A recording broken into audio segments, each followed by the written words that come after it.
The book of Matthew chapter 5, verse 16. Christ is speaking here. Christ. Now, these Christian so-calls say they're about Christ. Watch this.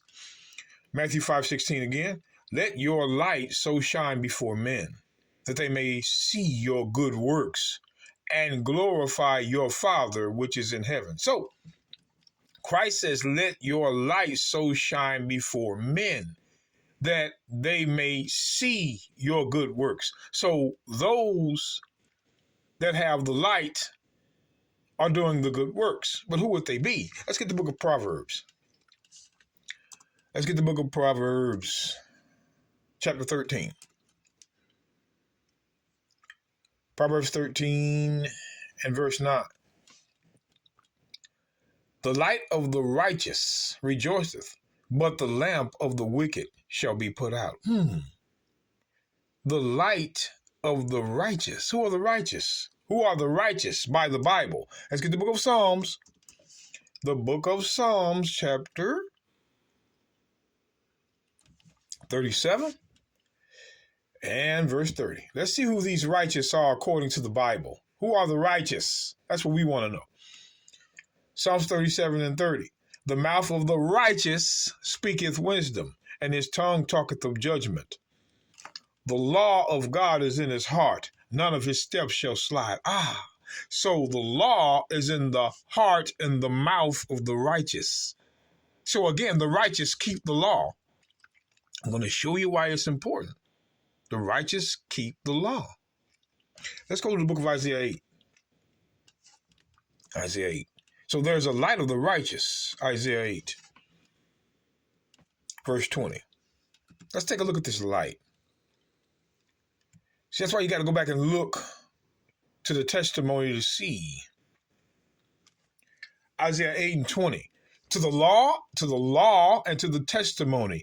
If they speak not according to this word, that's the law and the testimony, it is because there is no light in them. If you're not about this law, there is no light in you.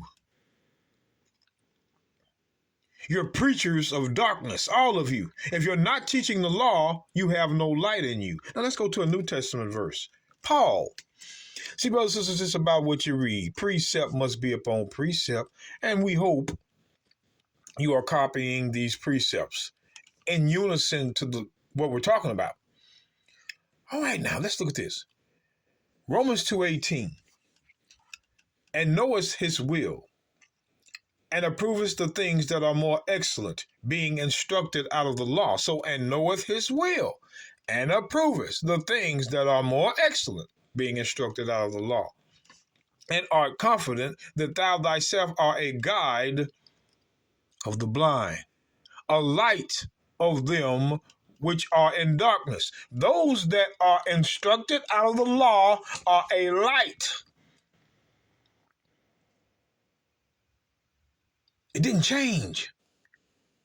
That's what made them a light. They were instructed out of the law. If it wasn't about the law, there was no light.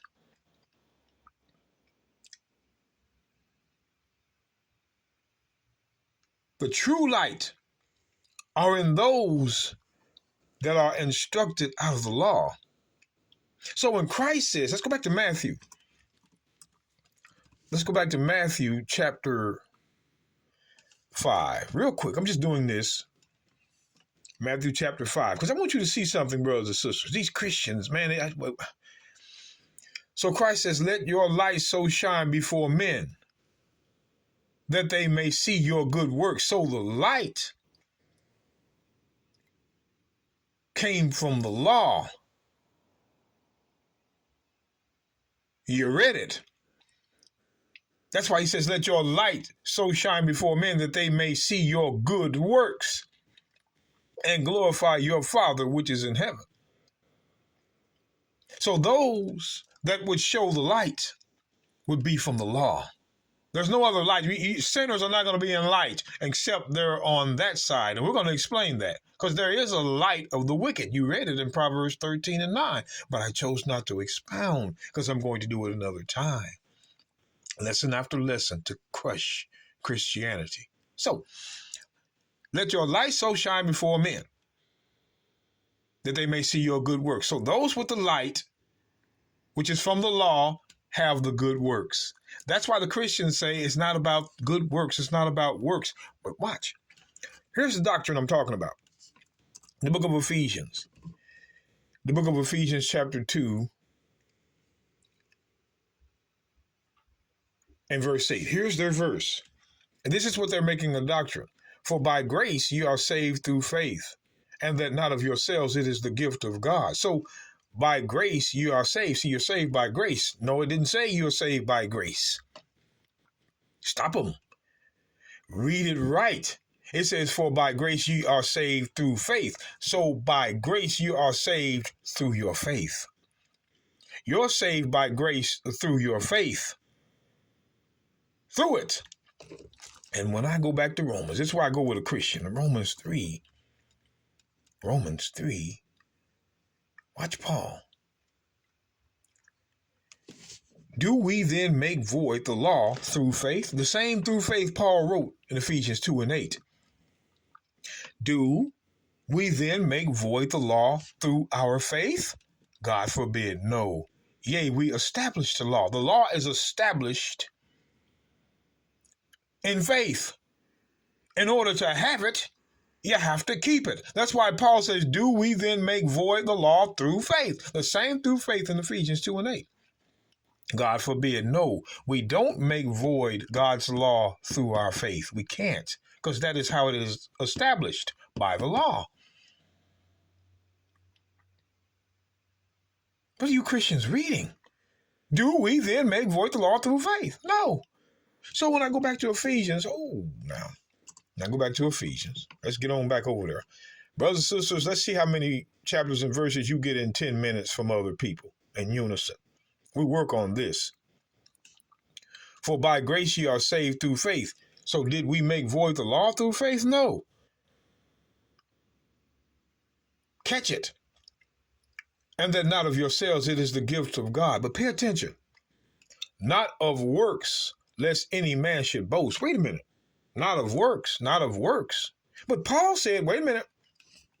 Paul said in the book, let's get this works of Romans, not of works, not of works. Romans, because I want you to see how they do this.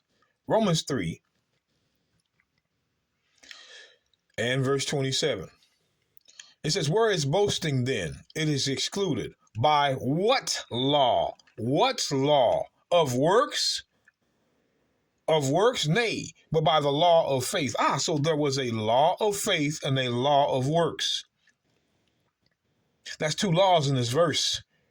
It's two laws. That's why he says, where is boasting then? It is excluded. By what law? What law? Not the law. It was what law?